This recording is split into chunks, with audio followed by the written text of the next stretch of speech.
Okay बच्चों, आइए सभी लिख दो चैट में, हम पढ़ रहे हैं नाउन केस। सभी लिख दीजिए, आज का टॉपिक है नाउन केस। नाउन का मतलब होता है किसी भी चीज का नाम, और केस का मतलब होता है कारक, जो आप हिंदी में पढ़ते हो कर्ता ने, कर्म को, करंट से, संप्रदान के लिए। बेसिकली ये नाउन का रिलेशन विद अदर वर्ड्स दिखाता है। कारक का काम होता है नाउन का रिलेशन दूसरे शब्दों के साथ दिखाना। तो नाउन है किसी भी चीज का नाम, और केस है जो नाम के रिलेशन को दूसरे लोगों से दिखाता है। बेसिकली नाउन केस चार तरीके से बाइफरकेट है, यानी नाउन केस की चार टाइप है, यूं मान लीजिए आप। सबसे पहला है सब्जेक्टिव केस, इसी को नॉमिनेटिव केस भी कहते हैं।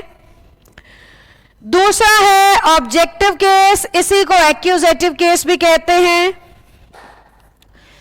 तीसरा है पॉजेसिव केस, इसी को जेनेटिव केस भी कहते हैं।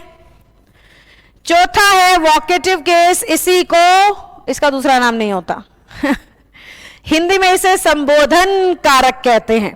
पॉजेसिव को हिंदी में संबंध कारक कहते हैं। ऑब्जेक्टिव को हिंदी में कर्म कारक कहते हैं। सब्जेक्टिव को कर्ता कारक कहते हैं।